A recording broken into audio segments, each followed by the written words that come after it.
आज आपल्याला हे गणित सोडवायचं आहे। या गणितात प्रथम आपण तिघांना वेगळा करूया। मिळणार वर्गमुळात 8 गुणिले वर्गमुळात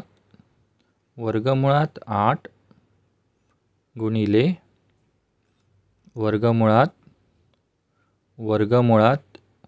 वर्गमुळात 8 आणि या सर्वांचा 8वा घात।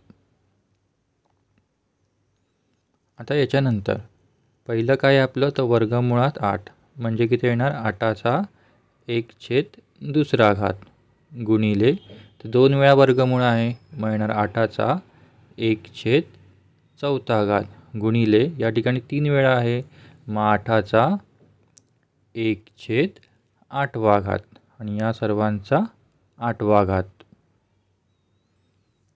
आता या ठिकाणी जो पाया आहे तो पाया सर्व सेम आहे 8 8 8 मग 1 वेळा 8 लिहिणार आणि जो घातांक आहे त्याची आपण बेरीज करणार मग 1/2 अधिक 1/4 अधिक 1/8 आणि या सर्वाचा 8वा घात।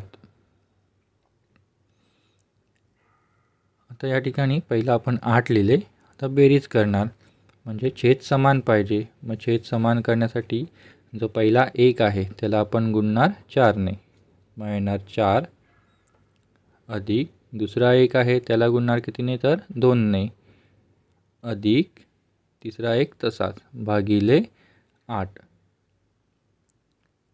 आणि या सर्वाचा 8वा घात।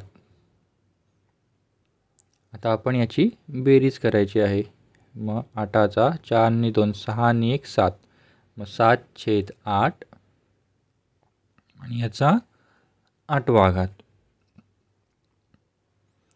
आता या ठिकाणी 2 वेळा 8 आहेत मग आपण काय करणार या दोघांना कट करणार मग येणार 8चा 7वा घात।